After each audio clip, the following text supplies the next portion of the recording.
আমাদের ননিবুড়োর বিয়ে হয়ে গেল, অথচ এখনও পর্যন্ত তোমাদের সঙ্গে সেরকম কোনো ভিডিও শেয়ার করা হয়ে ওঠে না সময়ের অভাবে। এখন একটু সময় পেয়েছি, তাই ভাবলাম ভিডিও এডিট করে ভয়েসগুলো দিয়ে দিই। ননির জন্য আমাদের যে বাড়িতে সোফার ব্যবস্থা ছিল, সোফার ওখানটাতেই ডেকোরেশন করা হয়েছিল। বাড়িতেই আমার ভাই, দাদা, আমার বর মিলে করেছে। এখানে রান্নাবান্নাও শুরু হয়ে গেছে, আর আমার বর সম্বন্ধীকে নিয়ে কোথাও একটা গিয়েছিল, চলে এসেছে। আর প্যান্ডেলের ভেতরে দেখলাম প্যান্ডেলটা সব কিছু রেডি হয়ে গেছে। এখানে ঘুগনি হয়ে গেছে মুড়ি খাওয়ার জন্য, ঘুগনি মুড়ি করা হয়েছিল। আর কী কী আয়োজন হয়েছে না হয়েছে সেটাই তোমাদের সঙ্গে ছোট্ট করে শেয়ার করব। আর তাছাড়া হচ্ছে যে আমাদের বাড়িতে আমার ভাই আছে, মানে আমার মামার ছেলে আছে, সেই একটু বেলুন টেলুন দিয়ে সাজিয়েছে, বেশ ভালোই সাজিয়েছে। কিন্তু এই দেখো গেটের সামনেটাও একটু বেলুন দিয়ে সাজিয়েছে, হালকা করেই বেলুনগুলো দেওয়া হয়েছে, কারণ বেলুনগুলো একটুখানি পরপরই যা ফেটে যাচ্ছিলো না, মানে কি বলবো, আমাদের ননি একটুতেই ভয় পায় এগুলো। আর এখানে আমার বরের হচ্ছে এই জায়গাটা হচ্ছে ফেভারিট প্লেস। ও এলেই বলবে একটা বালিশ দিয়ে যাও, আমি এখানে একটু শুয়ে পড়ি, সবার সাথে এখানে বসে বসেই গল্প করে। আমাদের ননিবুড়োকে নিয়ে আমরা খুব টেনশনে ছিলাম যে ওই দিন কী করবো। ও তো একটু কাঁদে।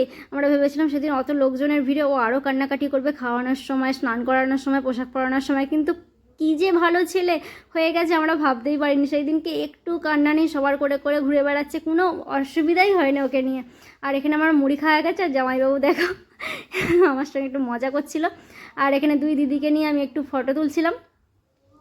আর এটা হচ্ছে আমার ফুল লুক। কেমন হয়েছে কিন্তু তোমরা অবশ্যই জানিও।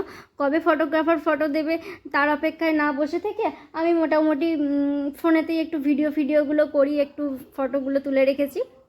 আর এখানে রান্নাবান্নাও শুরু হয়ে গেছে। রান্নাগুলো হচ্ছে মামা জামাইবাবু এসে একটু দেখভাল করছিল। আর এখানে সব মানে রান্না হয়ে যাওয়ার পর এখানটায় রাখা হচ্ছিল, এইসবই চলছে। আর এখানে এখনও মাছ ধোয়ার পর্ব চলছে। আর এখানে সবাই বসে আছে, কিন্তু ফটোগ্রাফার এখনও মানে রেডি করে উঠতে পারেনি। এখানে সব কোথায় কি খাটাবে সব এই ছাতা টাতা খাটাচ্ছিল। আর আমার জামাইবাবু শুধু মাঝে মাঝে এসে ক্যামেরার সামনে এরকম করছিল। আর আমাদের দেখো নাড়ু গোপালের হাতটা কিন্তু একটু কেটে গেছে, ওর দুটো সেলাই দিতে হয়েছে। কি কষ্ট, ছেলেটা দুদিন ছাড়া শুধু পড়ে যাচ্ছে। আর ওকে বেশ ওই প্রিন্টেড জামাটা পরে খুব ভালো লাগছিলো। এদিকে স্নানের টাইমও হয়ে গেছে, 12টার ওপর বেজে গেছে, আর আমাদের ননিগুলোর ঘুম কিছুতেই ভাঙেনি। তারপর স্নান করাতে চলে যাওয়া হয়েছে। সামনে যে এগিয়ে যাচ্ছে এটা হচ্ছে আমার ছোটোবেলাকার বন্ধু, আমার একটা কাকিমারি মেয়ে, কিন্তু আমার থেকে সিনিয়র, কিন্তু ছোটোবেলা থেকে ওর সঙ্গে সম্পর্কটা খুবই ভালো ছিল আমার। আর এখানে সব স্নান করাতে নিয়ে যাওয়া হচ্ছে আমাদের বাড়ি থেকে একটু দূরে। সেই পুকুরটা কিন্তু খুব সুন্দর, স্নান বাঁধানো তো, খুবই সুন্দর পুকুরের জলটা। ওখানেই আমার যেসব আরও ভাইপোদের অন্নপ্রাশন হয়েছে ওখানেই স্নান করানো হয়েছে। এখানে চলে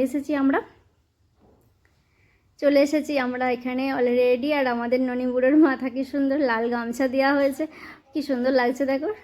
নাকটা ঠিক টিয়া পাখির মতো, ওরে বাবলে আমাদের সোনা বুড়োটা, আমাদের সোনা বুড়ো একবারে। আমাদের সোনা বুড়ো কিন্তু একটু জলের মধ্যে কাঁদে নেই, কী যে ওর আনন্দ হচ্ছিল তোমাদেরকে কি বলবো। এই রিচুয়ালটা হচ্ছে প্রথমে জলকুমারীর উদ্দেশ্যে দেওয়া হয়, সেটাই আমাকে বলে দিচ্ছিলো। আমি তো জানি না, আমাকে যা বলে দিচ্ছিলো আমি সেটাই করছিলাম, ওকে বরণ করছিলাম। সেই সব ভিডিও তো তোমাদের সঙ্গে ছোট্ট করে শেয়ার করেছি। আর সব ভিডিওই আমি আস্তে আস্তে তোমাদের সঙ্গে ছোট্ট করে পার্ট করে শেয়ার করব ভেবেছি। একবারে একটা ভিডিওতে সব দিয়ে দিলে কিন্তু দেখার এনার্জিও থাকে না, মজাও থাকে না। সেই জন্য ছোটো করে পার্ট করে একটা করে আমি শেয়ার করবো। আর এখানে ফুচকা স্টল দিয়েছিলাম, ফুচকা স্টলটা আমি দিয়েছি।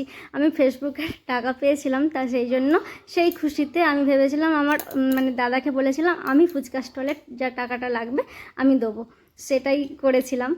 আর কি করেছিলাম না করেছিলাম, ফেসবুকের টাকা হচ্ছে যে হ্যাঁ আমি যেটা পেয়েছিলাম তোমাদের বলেই দিই। এখানে দেখো ননিবুড়োকে যখন খাওয়াচ্ছে ও কিন্তু একটু কাঁদে না, কি সুন্দর করে খাচ্ছিল, এত সুন্দর করে খাচ্ছিল যে কি বলবো। ওটা হচ্ছে আমাদের ননির মামা, আমার বৌদির দাদা, ওকে খাইয়ে দিচ্ছে।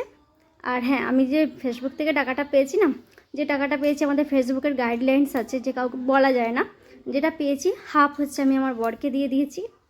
আর হচ্ছে যে আমার ননিবুড়োর অন্নপ্রাশনে ফুচকা স্টলটাও করেছি। আর টুকটাক এটা ওটা কেনাকাটাতে টুকটাক খরচ হয়েছে। আর 500 টাকার মতো পড়ে রয়েছে, সত্যি কথা যেটা, এটাই করেছি। আমি ভেবেছিলাম ওই কিছু টাকা আমি মা বাবার হাতে তুলে দেবো, যদি বাঁচে 500 টাকাটাই যদি থাকে ওটা আমি আমার মা বাবার হাতে তুলে দিতে চাই। মা বাবা হয়তো নেবে না, তবুও আমার ওটা ইচ্ছা ছিল যে জীবনে কিছু হলে মা বাবার হাতে, আমার বরের হাতে তুলে দেবো। তো এখানে ফটোশ্যুট চলছে। তো এটা হচ্ছে আমার একটা বান্ধবীর মা, বর্ষা লাহার মা। আর এখানে সব ফটোশ্যুট